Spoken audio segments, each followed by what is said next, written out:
नमस्कार दोस्तों। आज की क्लास में आप सबका हार्दिक स्वागत है। दोस्तों, आज की क्लास में हम हिंदी साहित्य से संबंधित महत्वपूर्ण प्रश्नों पर विस्तृत चर्चा करेंगे।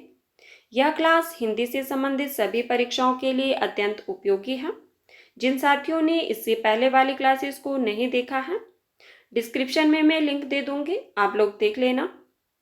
आप चाहे तो प्लेलिस्ट से जाकर भी देख सकते हैं। मैंने प्लेलिस्ट में सारी वीडियोस को ऐड कर दिया है। आइए हम आज की क्लास को शुरू करते हैं और हमारा आज का पहला प्रश्न है, निराला की कविता राम की शक्ति पूजा पर किस रचना का सर्वाधिक प्रभाव है? आपके पास ऑप्शन है रामचरितमानस, वाल्मीकि रामायण, साकेत या कृतिवास रामायण। तो बताइए, निराला की कविता राम की शक्ति पूजा पर किस रचना का सर्वाधिक प्रभाव है? बिल्कुल सही। जिन साथियों ने ऑप्शन नंबर 4 बताया है उनका आंसर सही है। निराला की कविता राम की शक्ति पूजा पर कृतिवास रामायण का सर्वाधिक प्रभाव है। निराला ने राम की शक्ति पूजा का मुख्य कथानक कृतिवास की बांग्ला रामायण से लिया है। हमारा अगला प्रश्न है, निम्नलिखित में से कौन सा कवि दूसरा सप्तक में सम्मिलित नहीं था? आपके पास ऑप्शन है भवानी प्रसाद मिश्र, शकुंतला माथुर, शमशेर बहादुर से या मुक्तिबोध। जिन साथियों ने कल की क्लास देखी होगी वो लोग एकदम से बता देंगे कि कौन सा कवि दूसरे सप्तक में शामिल नहीं था। बिल्कुल सही। जिन साथियों ने ऑप्शन नंबर 4 बताया है उनका आंसर सही है। मुक्तिबोध दूसरे सप्तक के कवि नहीं है, यह तार सप्तक में सम्मिलित थे। तार सप्तक जिसका संपादन वर्ष 1943 ईस्वी में हुआ था। अज्ञे द्वारा संपादित दूसरा सप्तक का प्रकाशन 1951 ईस्वी में हुआ था, जिसमें भवानी प्रसाद मिश्र, शकुंतला माथुर, हरिनारायण व्यास, शमशेर बहादुर से, नरेश मेहता, रघुवीर सहाय और धर्मवीर भारती शामिल थे। पिछली क्लास में हमने चर्चा की थी कि तार सप्तक में कौन कौन से कवि शामिल थे। आप लोगों ने मुझे कमेंट करके उन सारे कवियों के नाम बताने हैं। हमारा अगला प्रश्न है, निम्नलिखित में से कौन सा काव्य ग्रंथ नहीं है? आपके पास ऑप्शन है वैदेही वनवास, पथिक, रसज्ञ रंजन या भारत भारती। तो इसका सही आंसर क्या होगा? बताइए, कौन सा काव्य ग्रंथ नहीं है? बिल्कुल सही। जिन साथियों ने ऑप्शन नंबर 3 बताया है उनका आंसर सही है। रसज्ञ रंजन काव्य ग्रंथ नहीं है, यह महावीर प्रसाद जी का निबंध है। अब हम बात करते हैं कि वैदेही वनवास किसकी रचना है। बताइए, वैदेही वनवास के रचनाकार कौन है? बिल्कुल सही, हरियों जी की रचना है। पथिक रामनरेश त्रिपाठी की रचना है और भारत भारती मैथिली शरण गुप्त की रचना है। हमारा अगला प्रश्न है, साथियों यहाँ पे आंसर हमारा 3 होगा। हमारा अगला प्रश्न है, निम्नलिखित में से किस पत्रिका के संपादक भारतेंदु हरिश्चंद्र थे? आपके पास ऑप्शन है सरस्वती, कवि वचन सुधा, नागरी प्रचारिणी पत्रिका या सुकवि। तो बताइए, किस पत्रिका के संपादक भारतेंदु हरिश्चंद्र थे? और इसका सही आंसर क्या होगा? बिल्कुल सही। जिन साथियों ने ऑप्शन नंबर 2 बताया है उनका आंसर सही है। कवि वचन सुधा पत्रिका के संपादक भारतेंदु हरिश्चंद्र थे। यह मासिक पत्र था जिसका प्रकाशन काशी से 1868 ईस्वी में हुआ था। हमारा अगला प्रश्न है, जयमयंक चंद्रिका के रचयिता का नाम है? आपके पास ऑप्शन है भटकेदार, नरपतिनाल, नलसेन या मधुकर कवि। बताइए, जयमयंक चंद्रिका के रचयिता कौन है? साथियों, जिन्होंने अभी तक वीडियो को लाइक नहीं किया है प्लीज वीडियो को लाइक कर देना और वीडियो को शेयर भी कर देना। बिल्कुल सही। जिन साथियों ने ऑप्शन नंबर 4 बताया है उनका आंसर सही है। जयमयंक चंद्रिका के रचयिता मधुकर कवि है और इसकी रचना 1186 ईस्वी में हुई थी। हमारा अगला प्रश्न है, संतन को कहाँ सीकरी सो काम, यह अभिकथन किसका है? आपके पास ऑप्शन है संत कबीरदास, संत रैदास, कुंभनदास या मलुकदास। तो बताइए, यह कथन किसका है? संतन को कहाँ सीकरी सो काम। बिल्कुल सही। जिन साथियों ने ऑप्शन नंबर 3 बताया है उनका आंसर सही है। संतन को कहाँ सीकरी सो काम कुंभनदास जी का कथन है अब आप लोगों ने मुझे बताना है कि कुंभन दास के गुरु का नाम क्या था। बताइए, कुंभन दास किसके शिष्य थे?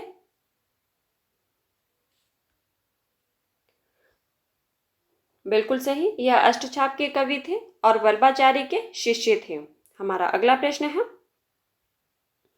गोस्वामी तुलसीदास ने रामचरितमानस की रचना किस संवत में की थी? आपके पास ऑप्शन है संवत 1631, संवत 1637 या संवत 1649 या इनमें से कोई नहीं।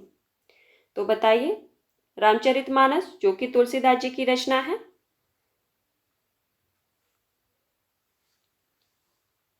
बिल्कुल सही, जिन साथियों ने ऑप्शन नंबर 1 बताया है उनका आंसर सही है। गोस्वामी तुलसीदास ने रामचरितमानस की रचना संवत 1631 ईस्वी में की थी। इसको लिखने में कितना समय लगा था ये भी बताना है आपको, और इसमें कितने कांड हैं ये भी बताइए। बिल्कुल सही, इसको लिखने में 2 साल 7 महीने 26 दिन लगे थे और इसमें कुल 7 कांड है। हमारा अगला प्रश्न है, आचार्य रामचंद्र शुक्ल ने रीतिकाल का प्रवर्तक आचार्य किसे माना है? आपके पास ऑप्शन है आचार्य केशव दास को, मतीराम को, चिंतामणि को या बिहारी को। तो बताइए, आचार्य रामचंद्र शुक्ल ने रीतिकाल का प्रवर्तक आचार्य किसे माना है? बिल्कुल सही, जिन साथियों ने ऑप्शन नंबर 3 बताया है उनका आंसर सही है। आचार्य रामचंद्र शुक्ल ने रीतिकाल का प्रवर्तक आचार्य चिंतामणि को माना है। हमारा अगला प्रश्न है, निम्नलिखित शब्दों में से पुल्लिंग शब्द का चयन कीजिए। पुल्लिंग शब्द का चयन करना है आपको। आपके पास ऑप्शन है सूचीपत्र, किताब, गंगा या संसद। तो इसका सही आंसर क्या होगा? पुल्लिंग शब्द बताना है आपको, इनमें से पुल्लिंग शब्द कौन सा है?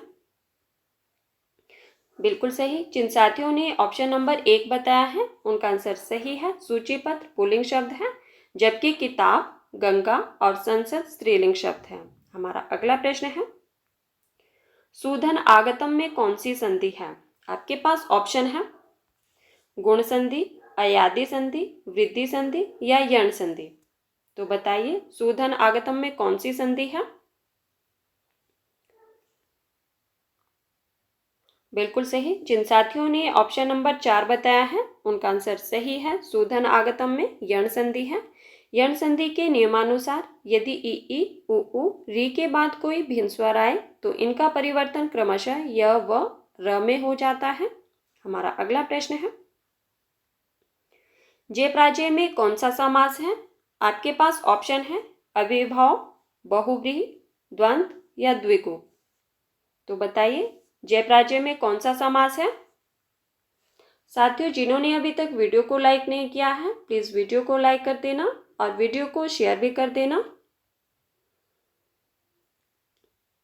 बिल्कुल सही, जिन साथियों ने ऑप्शन नंबर 3 बताया है उनका आंसर सही है। जयप्राजय में द्वंद्व समास है। द्वंद्व समास में दोनों पद प्रधान होते हैं।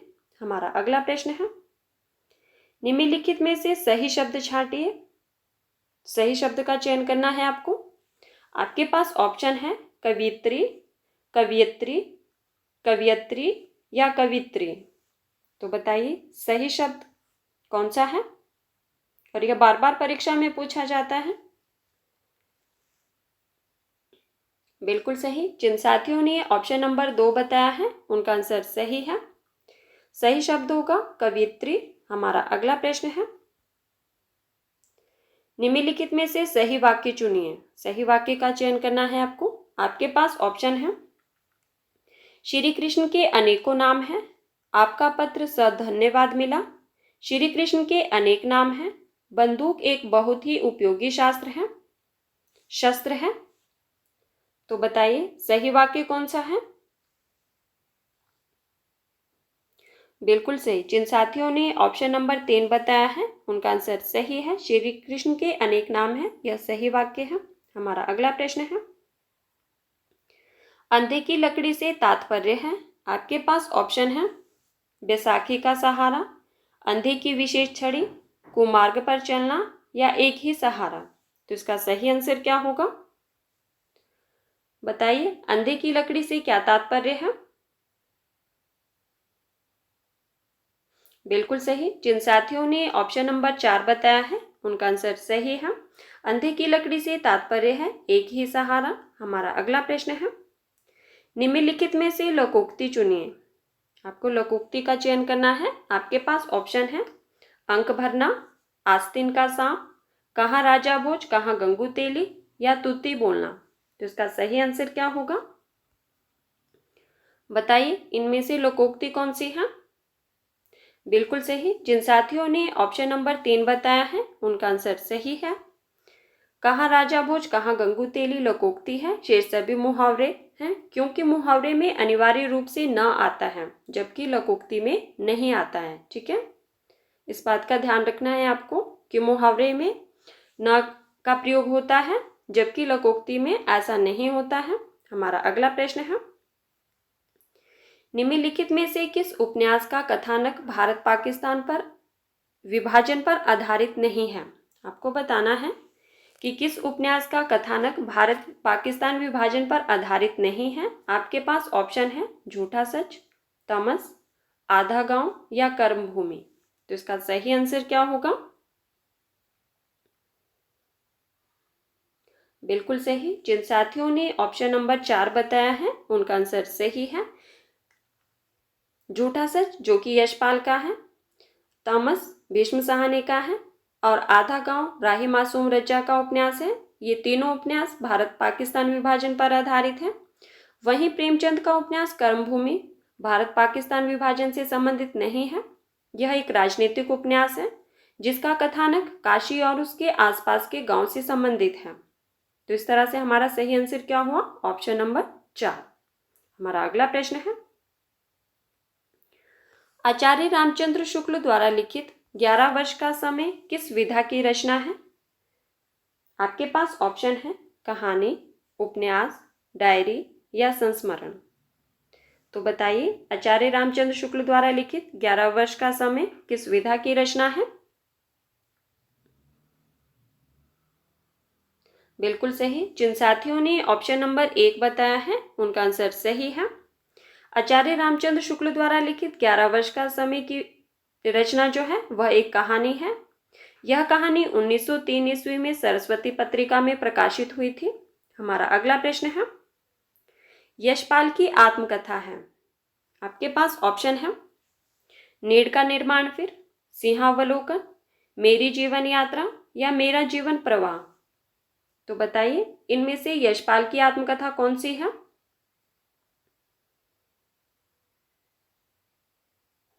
बिल्कुल सही। जिन साथियों ने ऑप्शन नंबर 2 बताया है उनका आंसर सही है।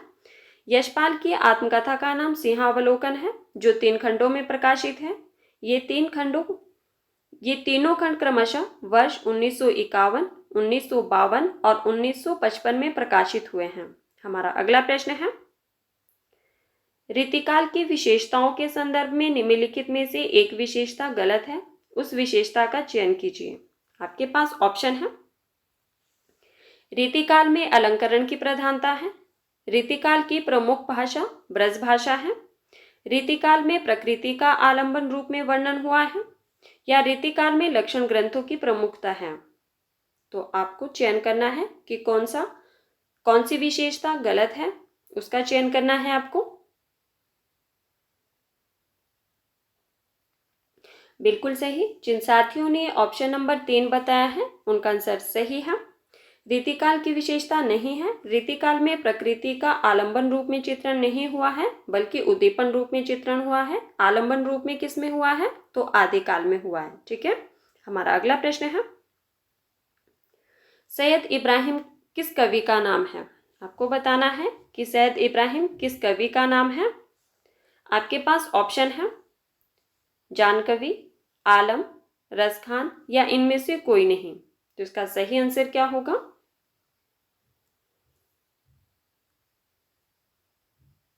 सैयद इब्राहिम किस कवि का नाम है। बिल्कुल सही। जिन साथियों ने ऑप्शन नंबर 3 बताया है उनका आंसर सही है। रसखान का पूरा नाम सैयद इब्राहिम था। इनकी प्रमुख रचनाएं हैं जो बार बार परीक्षा में पूछी जाती है, वह है सुजान, रसखान, प्रेम वाटिका, दान लीला, अष्टयाम ये सभी रचनाएं जो है बार बार परीक्षा में पूछी जाती हैं। हमारा अगला प्रश्न है, लोग है लागी कवित बनावत, मोहि तो मेरे कवित बनावत। इस काव्य पंक्ति के रचयिता का नाम क्या है? आपके पास ऑप्शन है आलम, द्विजदेव, घनानंद, इनमें से कोई नहीं। तो बताइए इसका सही आंसर क्या होगा? लोग है लागी कवित बनावत, मोहि तो मेरे कवित बनावत। काव्य पंक्ति किसकी है? बिल्कुल सही। जिन साथियों ने ऑप्शन नंबर 3 बताया है उनका आंसर सही है।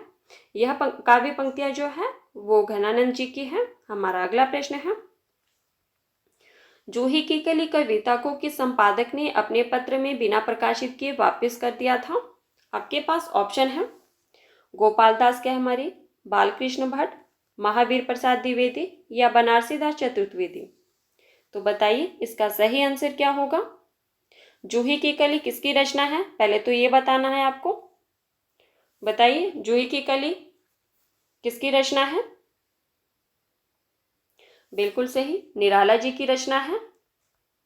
अब आपको बताना है कि किस संपादक ने अपने पत्र में बिना प्रकाशित किए इसे वापस कर दिया था। बिल्कुल सही। जिन साथियों ने ऑप्शन नंबर 3 बताया है उनका आंसर सही है। जूही की कली कविता को सरस्वती पत्रिका के संपादक महावीर प्रसाद द्विवेदी ने अपने पत्र में बिना प्रकाशित किए वापस कर दिया था। हमारा अगला प्रश्न है, चौथा सप्तक में संकलित कवित्री है। आपके पास ऑप्शन है शकुंतला माथुर, सुमन राजे, मणिका मोहिनी या कीर्ति चौधरी। तो बताइए इसका सही आंसर क्या होगा? कौन सी कवित्री चौथे सप्तक में संकलित है?